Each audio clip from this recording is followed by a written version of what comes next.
Calling greetings all. Miss Sunchip here. I know it's been a while since I've been present on this channel. I've been in the background doing what I need to do as a wife, primarily. Living my life as best I can, given the circumstances. But there are some things I want to touch on. I know this is a somewhat familiar topic that is discussed, but I feel it's not discussed enough. And truth be told, I think this might find someone helpful. Or provide some help to someone. Most people say the hardest part of grief is right after the funeral. But I'd like to defer. I'd like to argue. Because in truth, that's only the beginning. It's only the start. You're left with a broken heart that never seems to heal. A scar that never seems to mend. Just because the pain dulls some days. It doesn't mean that it heals. Some days feel calm. Almost normal. And then just one small minuscule detail. A song, a smell, a photograph, or even a memory, and suddenly it all comes crashing down again. Like it was the first day, over and over and over again. Grief isn't just about loss. No, it's much more than that. It's a void, an empty space where someone used to be. It's a hole in your chest that makes even breathing feel like a fight. The realization that you can't call them anymore, that you can't hear their voice. It only adds fuel to the pain. And when you cry, it feels like your chest is being torn open from the inside out, with no reprieve. Every day becomes a fight to live, to carry on. Because people tell you that's what they'd want you to do. But let's be honest, that's easier said than done. Because not only are you grieving that loved one, you're grieving that version of yourself that had that loved one. So in hindsight, you're grieving two people at once. And that's heavier than any weight you could carry. But then there's regrets. The what ifs and I should haves that creep in at night or in the middle of the day or once you wake up. That's another part of grief people don't seem to talk about as much because they can't seem to admit that they failed or felt like they failed that loved one. But you see, grief, it isn't only about tears. It's also about the silence that's after the laughter has died off in that moment. The laughter caused by that loved one. The memories that were made that included laughter, the jokes, the scaring, the pranks, the tricks. All of that can add salt to the wound as well. It's like walking into a room expected to see them again and realizing you never will. Not at least in this life.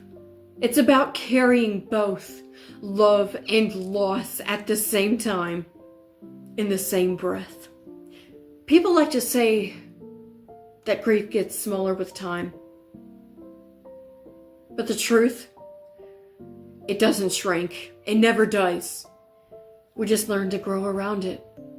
It weaves itself into our everyday life. Some days it feels like we're being strangled by that grief like a vine does to a power line or a weed does to a plant. It's in the moments where you hear a song they loved. Or when you instinctively reach for your phone to call them only to realize you can't. Sure, you could dial the number, but a complete stranger might pick up because that's what phone companies do. When you change your number or somebody dies, they just reassign. It's nothing but a number to them. They don't care who was behind it. Not unless it was their family. Or when a scent catches you off guard that happens to remind you of them. A body wash or a cologne. Or a car scent. And just for a second, they're there again. And grief doesn't only live in the heart. It shows up in the body too. For some, it's restless nights. For others, it's forgetfulness or exhaustion that feels heavier than normal, like an elephant weighing down on your chest. For me, sometimes, it's just spacing out. Lost in thoughts of better times, when memories were still being made, when laughter was still prominent, when you could hear their laugh in real time, instead of having to look back to barely a few recordings or photos capturing memories, when everything was still alive. The truth is, the love we had for them doesn't end. It just changes form. I heard this on social media some time ago, scrolling. Grief is just love with nowhere to go. But here's what makes grief even harder. The world expects you to carry on like nothing happened. Like what just happened to you is such an inconvenience to them, the world, that they just brush it off and dismiss it like it's nothing but a scrape on the knee until it happens to them. And then they are in the place where you were, asking, why don't you care, world? Why don't you show sympathy, world? And they get nothing. But maybe a slap in the face, perhaps. Or maybe a complete silence. To pick up where you left off, to be strong, is what the world wants you to be. It's like you're not allowed to be even human. Like you can't even feel what we were meant to feel, because loss comes with life. Right now, you don't have life without death. Some is sooner than others, yes. But it's inescapable, inevitable, undeniable. To pretend your normal is still intact, when in reality your normal has been shattered beyond comprehension, because you were shattered too. Your heart, your mind. You thought everything was figured out, that everything would be fine. And then that day after work, or while you're still at work or out with your friends at a function or just having fun, and you get that one phone call saying that you need to come home. He's gone. Or she's gone. So here's what I've learned in my 7 months of grieving so far. It doesn't get easier with time. Not this soon, no.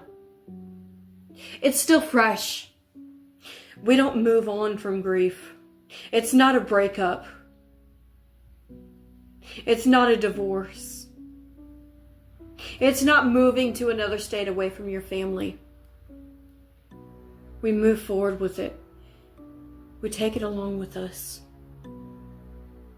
Like a purse for women or a wallet for men.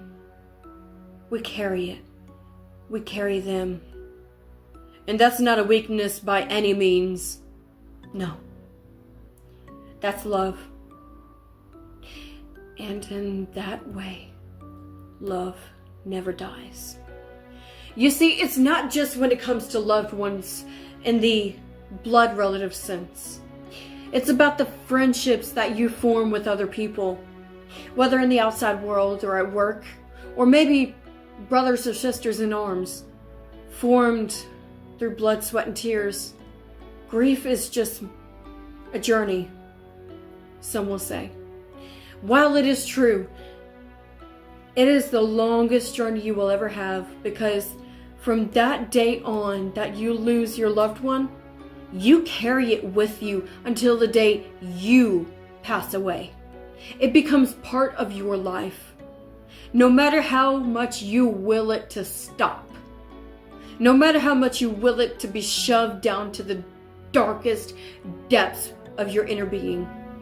Because no matter what, it's going to be dug up by a memory, a familiar phrase, a photo, a favorite food, or a favorite dessert.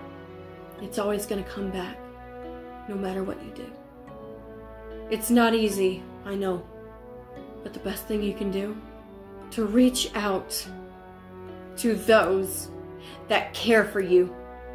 Because believe me, people still care.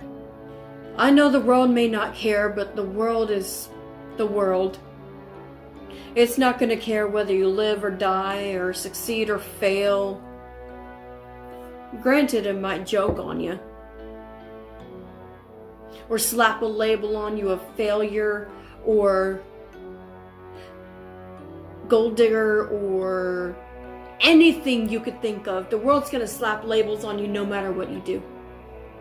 But all that aside, we, as the human race on this world, even animals, go through grief. No matter what species you look at, cats, dogs, wolves, bears, tigers, lions, panthers, cheetahs, no matter where you look, if they suffer a loss, they grieve. Granted, they move on, but they still go through grief, just like we do. So with that being said, cherish the memories you had and have of that loved one. You see, one thing that my family does whenever we lose somebody in the family, extended or not, a quilt is made using the shirts of the deceased loved ones, carefully selected and sewn into the quilt. And in the middle is a plain white cloth, hand decorated with trees, and in handwritten words in loving memory of said loved one, from the day they birthed to the day they died. So that way you always have something of theirs to hold close to you when you feel like you're breaking down, when you feel like you need a hug from them. Quilt making is not easy, I understand. I myself have not tried it, granted, but I have heard that it is not easy. I know most families end up making t-shirts with the face of that loved one, most likely died too soon. But shirts can get stains. Quilts, on the other hand, they're cared for because they are one of a kind. Those t-shirts, you can have them reprinted as many times as you like, as long as you have the money to shell out for it. But at the end of the day, the quilt holds so much more significance when you think about it. Because it's like that family member or that loved one is keeping you warm. And that thought alone can be comforting to some. Until next time, Miss Sunship, out.